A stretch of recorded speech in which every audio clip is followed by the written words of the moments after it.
Ministry and health experts have warned the country's health system is heading towards a crisis as the second wave of COVID-19 pandemic is gaining momentum with over 2,000 cases reported yesterday. Several local levels have imposed prohibitory orders in a bid to contain the virus spread, and it is well advised to the members of public to abide by all safety measures at all times.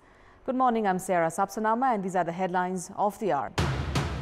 2,220 new cases of COVID-19 pushes the total infection tally to almost 290,000. The Health Ministry warns the transmission rate is doubling every 4 days. Prime Minister and CPN-UML Chairman KP Sharma Oli and Senior Leader Madhav Kumar Nepal break long-standing stalemate, holding a meeting. Details on the meeting yet to be disclosed. At least 4 people reported dead and 11 others injured in a bomb explosion at a luxury hotel in the Pakistani city of Quetta. And Real Madrid climbed to the top of La Liga points table by blanking Cadiz 3-0.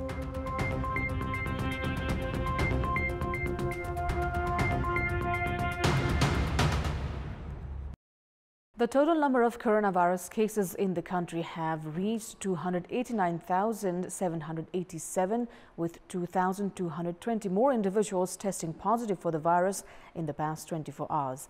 The death toll has reached 3,112 as 10 more people succumbed to the virus yesterday.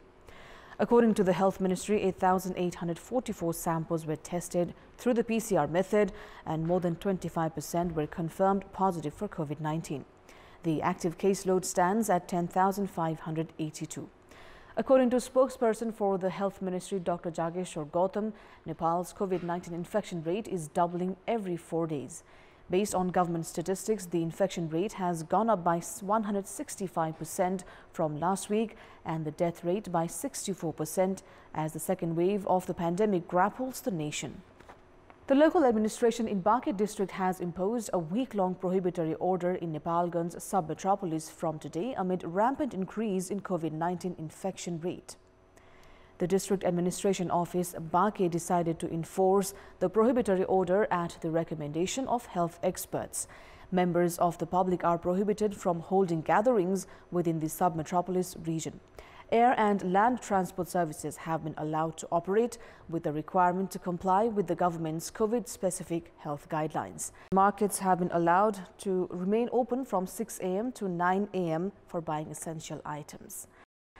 Now moving on, Prime Minister and CPN-UML Chairman KP Sharma Oli and Senior Leader Madhav Kumar Nepal broke the long-standing stalemate and held a meeting yesterday evening amid an unstable dynamics that had led the party on the verge of a split.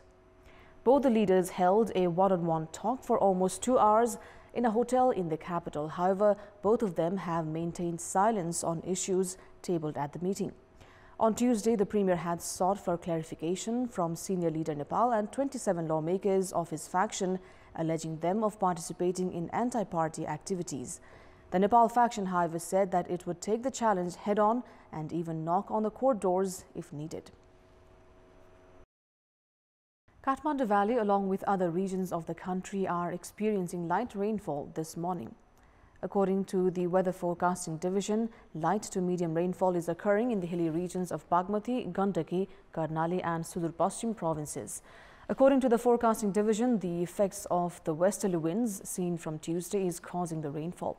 The division has said the westerly winds will be active for the next 2 days and will cause rainfall along with thunderstorm. In our Public Voice segment, we've asked the locals in Parvat why have local representatives not shown any interest in readying vehicles such as fire engines, which are used in emergency services. Let's take a look at what they had to say.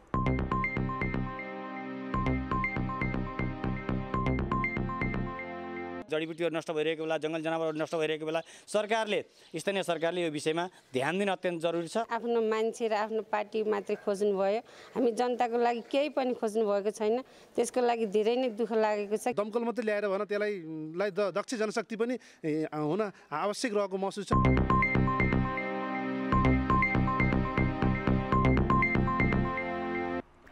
Time now for our segment Public Pulse, where you text us with your opinion.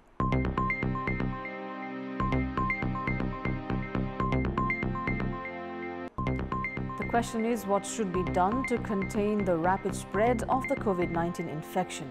Your options are A. Increase testing, B. Impose lockdown again, and C. Public should be aware.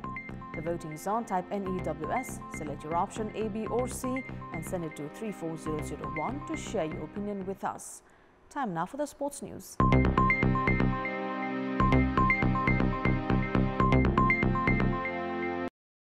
The Netherlands and Malaysia settled for a tie in the rain-affected Tri-Nation T20 series match held yesterday. With the tie, Nepal and the Netherlands have reached the finals of the T20 series. In the match played at TU Cricket Ground in Kantipur, the Netherlands batted first after losing the toss and posted 107 runs for the loss of 4 wickets in the match, which was reduced to 13 overs due to rain interruption. Ben Cooper top-scored for the Dutch team, smashing 54 runs off 32 balls and remained not out. Mohammad Wafiq, who grabbed 2 wickets, was the leading wicket-taker for Malaysia. As the match was further interrupted by rain, Malaysia were given a revised victory target of 92 runs, with the innings reduced to 10 overs, according to the Duckworth-Lewis method. Malaysia, however, scored 91 runs in the allotted 10 overs, and the match ended in a tie, with both the teams sharing a point each. Malaysia needed 6 runs in the last over but managed to score only 5. Syed Aziz, who scored 30 runs off 26 balls, was the leading run scorer for Malaysia, while Sebastian Bratt, who claimed 2 wickets, was the most successful Dutch bowler.